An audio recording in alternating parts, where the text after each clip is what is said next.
গুৰেশ্বৰৰ বালাবাৰীত সমূহীয়া ভৱন উদ্বোধন। ভৱনটো শুভ উদ্বোধন কৰে বিটিআৰৰ গুৰেশ্বৰ পৰিষদীয় সমষ্টিৰ পাৰিষদ পবিত্ৰ কুমাৰ বড়োৱে।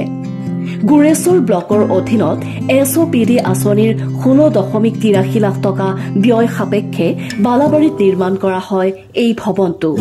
উদ্বোধনী অনুষ্ঠানত গুৰেশ্বৰ পৌৰসভাৰ অধ্যক্ষ কৃষ্ণ দাস স্বৰ্গীয়াৰী, UPPLৰ যুৱ নেতা সদানন্দ বড়োকে ধৰি কেইবাগৰাকী দলীয় কাৰ্যকৰ্তা আৰু স্থানীয় ৰাইজ উপস্থিত থাকে।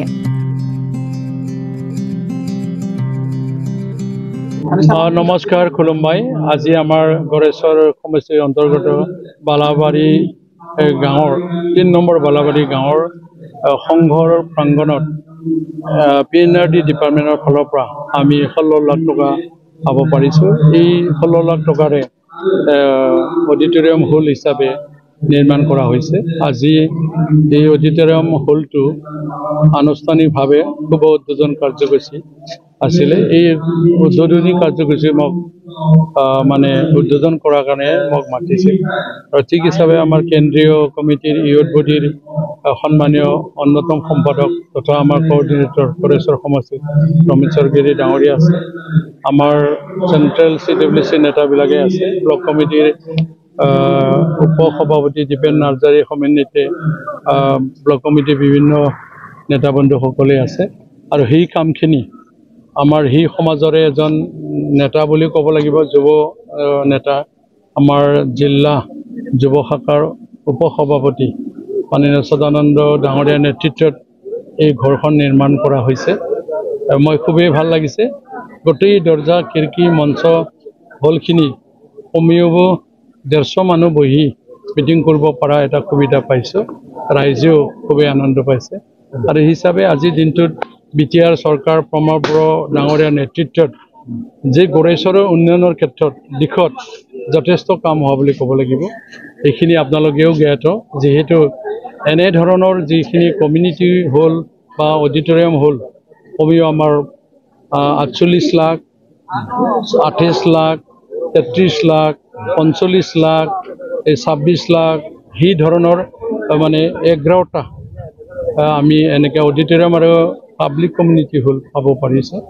তাৰ বাহিৰেও যিখিনি আমাক গাঁও চুবুৰীবিলাকত কমিউনিটি চেনিটাৰী যিটো টয়লেট, সেই কামখিনিও মাননীয় শ্ৰদ্ধা PNRD ডিপাৰ্টমেণ্টৰ দায়িত্ব থকা বিটিআৰৰ ডেপুটি চিফ মাননীয় গোবিন্দ বসুমতাৰী ছাৰৰ আশীৰ্বাদত এই ধৰণৰ কমিউনিটিয়ে হওক বা টয়লেটে হওক যথেষ্ট 11 লাখ টকাৰে যিটো নিৰ্মাণ কৰা যি সুবিধা লেট্ৰিন, সেইটো ৰাইজে আঁকোৱালি লৈছে, ভাল পাইছে, যে আমি সমৰ্থন পাইছোঁ যথেষ্ট। প্ৰমোদ ছাৰৰ যিখিনি কাম কাজৰ ক্ষেত্ৰত জিলা বাঢ়াৰ কথা, সমষ্টি বাঢ়াৰ কথা, উপজিলা হোৱাৰ কথা, আৰু যিখিনি 40টাতকৈ অধিক ৰাস্তা, কলেজত 2 কোটি, স্কুলবিলাকত 25খন স্কুলতকৈ যথেষ্ট আমি কাম কৰিব পাৰিছোঁ। ক্লাছৰুমৰ পৰা আদি কৰি 25 লাখ 25 লাখ যিটো মডেল স্কুল নিৰ্মাণ কৰা, সেইবিলাক কাম হৈছে।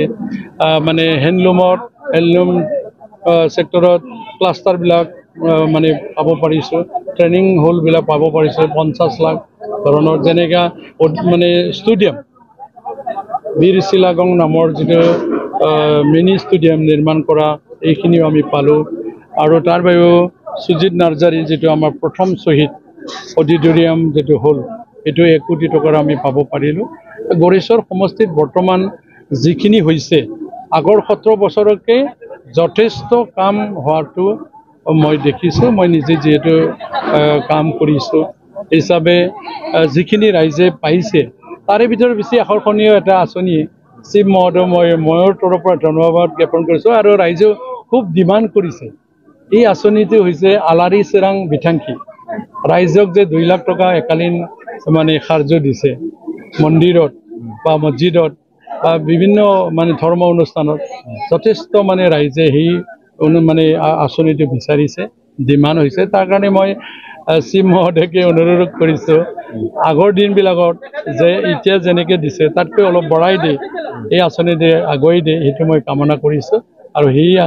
আৰু তাৰ বাহিৰেও যিখিনি ছাত্ৰ ছাত্ৰীক এটা ভাল এটা আঁচনি তৈয়াৰ কৰিলে চিফ মহোদয়ে মই খুবেই ধন্য মানিছোঁ তেখেতক মই ধন্যবাদ দিছোঁ যিসকল পৰিয়ালৰ এজন ডক্টৰ হোৱাৰ কাৰণে ইঞ্জিনিয়াৰ হোৱাৰ কাৰণে বা অফিচাৰ APC UPC ACS দিয়াৰ কাৰণে সক্ষম নহয় 15 লাখ 10 লাখ টকা খৰচ কৰিব লাগে ইয়াৰ ক্ষেত্ৰতে গুৰু দায়িত্ব লৈ চিফ মহোদয় প্ৰমোদ বড়ো ছাৰে যে দায়িত্ব লৈ UN Super 50 আঁচনি তৈয়াৰ কৰিলে এই মানে ধন্য মানিব লাগিব সকলো ধৰণৰ দিশতে বৰ্তমান ৰাইজে এই আঁচনিটো আঁকোৱালি লৈছে আৰু প্ৰশংসা কৰিছে হিচাপে মই আজি তাৰিখত আগন্তুক যিটো নিৰ্বাচন এই নিৰ্বাচনত আমাৰ যিটো দলৰ স্থিতি খুবেই মানে ষ্ট্ৰং আছে আৰু চৰকাৰ অহাটো নিশ্চিত বুলি ক'ব পাৰোঁ আৰু গড়েশ্বৰখনো আমি মানে জয় কৰিব পাৰিম আৰু গড়েশ্বৰখন আমি উদ্ধাৰ কৰা এটা দিশ ওলাইছোঁ